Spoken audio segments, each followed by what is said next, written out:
according to surveys, the deer population is at the highest it's ever been in the UK, so they need to be managed. And on the estate, we're managing the deer for their own benefit, so to produce healthy animals with good antler growth, to try and reduce damage to crops and try and reduce damage to habitat.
So it's just after 6 o'clock.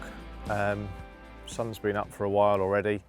It's quite cold this morning. It's 8-9 degrees. It feels a bit more like September than August, but we'll wander up the track here, have a look on a stubble field and see if there's a roebuck up there that I know about. And then we'll head into some woods, try some calling again, see if we can find any action this morning.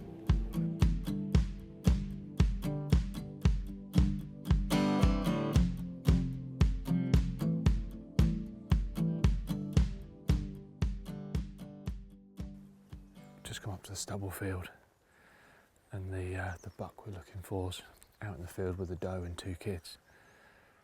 Only problem is we've got the sun coming right on our faces, so we're probably going to have to go up the left-hand side of some trees, just try and stay out of sight and then come through and hope that they haven't run off by the time we get there. Let's give it a go.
So they're 130 metres away from us. The doe's on the right, the buck's on the left. He's still quite front onto us, so we'll just see if he'll turn side on a little bit. As long as the doe stays there in the field, he'll stick with the doe. So we've got the doe and the buck 130 metres in front of us. The buck looks absolutely knackered, like he's been rutting all night. You know, he's moving really slowly with his head going up and down. He looks half asleep, even though he stood up. So we're just going to wait, try and get him to turn a bit more side on.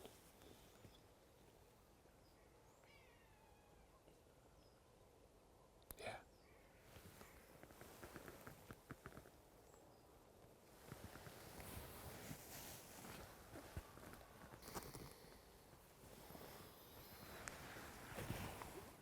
Oh, you fucker.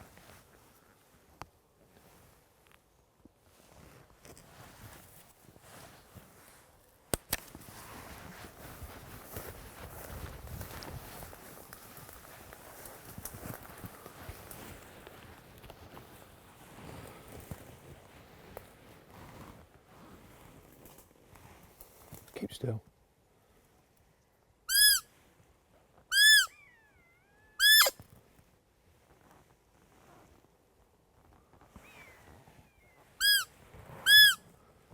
See it?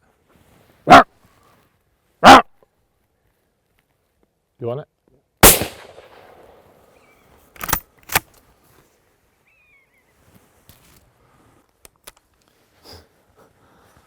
They just stood there looking at him in the field, and the buck was still fairly front onto us. And they got a bit agitated with something in the background. All of a sudden the doe started running, and the buck ran after her, obviously. So we just managed to get through the belt of trees here. The doe ran straight into the wood next door. Luckily gave it a couple of calls and the buck came straight towards us, so I shot it pretty much front on, quite low in the front of the chest. So sod's law, it probably wasn't as a good position as it was in the field, but quite exciting anyway. Give it a few minutes, go and have a look, see what happened.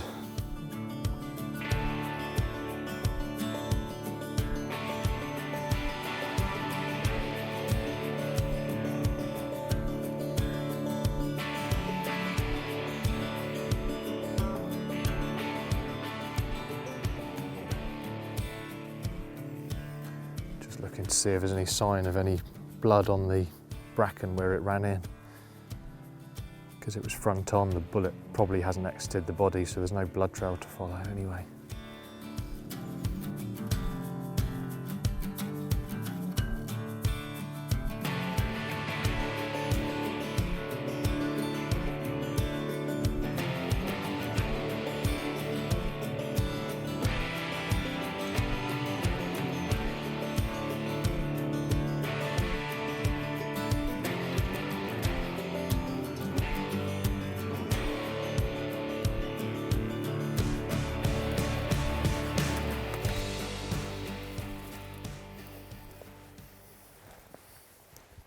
So we found him in the bracken there. He'd only run 20-30 metres. Thought we were going to have to go back for the dog because there was no blood trail or anything. And sometimes it's just hard to locate them in the bracken, but luckily where he'd fallen over, his head was just sticking up against some bracken and we spotted him on the thermal. So the entry hole was front of the shoulder on the other side, hasn't exited the body, which is why we haven't got any real trail at all. So interesting, mature buck, good one to take out. We wanted to try and get him in the spring. This side is a normal antler as such, but it's not a very good one. And then the other side is a non-typical one. It's actually got some damage to it, so we'll have damaged it in velvet and then grown this abnormal antler as a result. So doesn't look like he's been rutting too much. He's still got good condition on him, so hopefully he hasn't had a chance to cover the does very much. And again, hopefully a younger one will come along and do the job instead of him.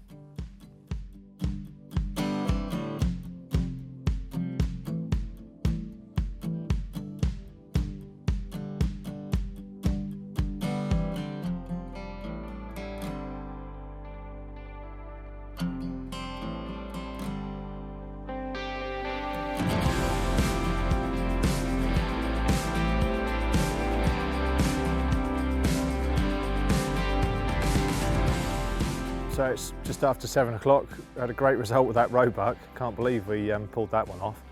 So we're going to leave it in the shade, and on the way back to the vehicle we're just going to try and call some muntjac in a wood to see if anything happens on that front.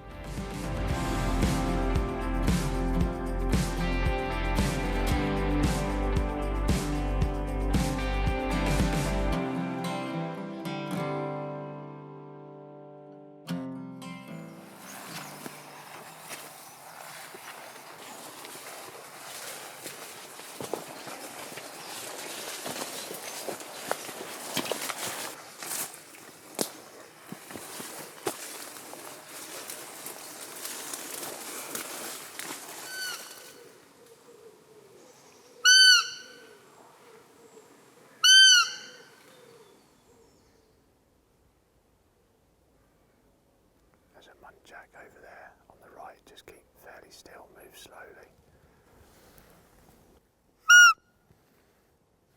It's just run off. So we've called a Muntjac doe up, which we didn't get on camera, and she's run off. There's nothing else appears to be coming in, so we're going to go back to the truck, get the roebuck picked up, and then go and have a look in some other small woods, see if we can find some Muntjac somewhere else.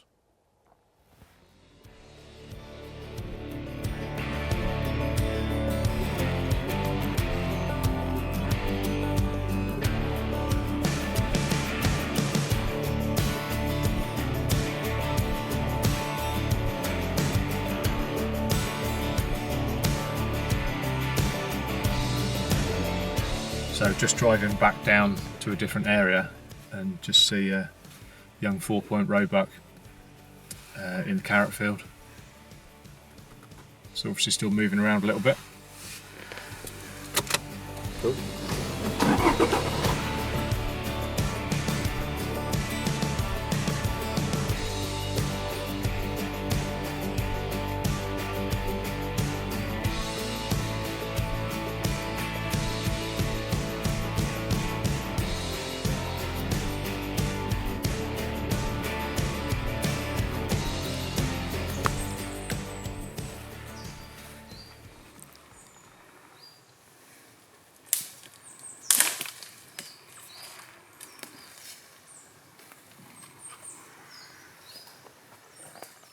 So another thing you can do before you start calling, if you go into a wood for roebucks, is get some branches on the way in. Just get into an area where you're going to start calling. Just scrape around a little bit on the floor. Get your branches, whack them against the tree a little bit, just give them a rustle. And obviously that's imitating a buck coming in and fraying on a tree or marking a territory. So your territorial buck in the area hopefully hears it, and if it works, they literally come steaming in to have a fight.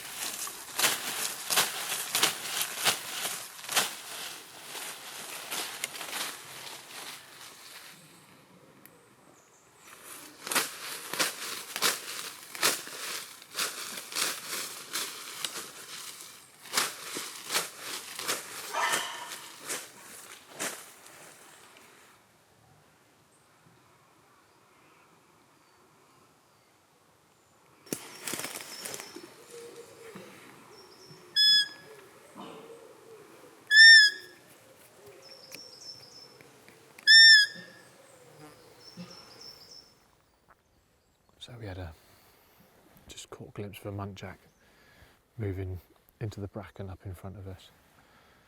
But that was 5 minutes ago now. There's no movement now, so I think we'll back out and go and have a look in another wood. It's getting quite late in the morning now, so I think the stuff's going to start to sit down and chew over the cud. So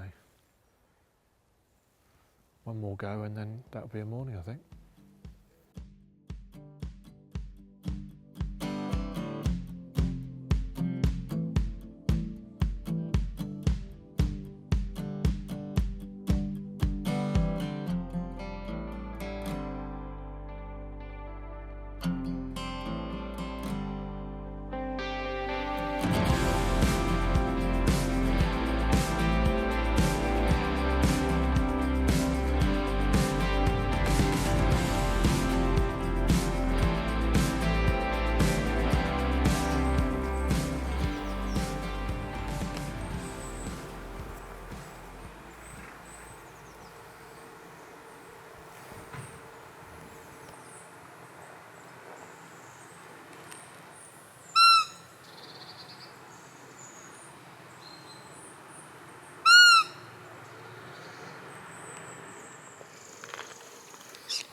So we were originally facing over my left shoulder.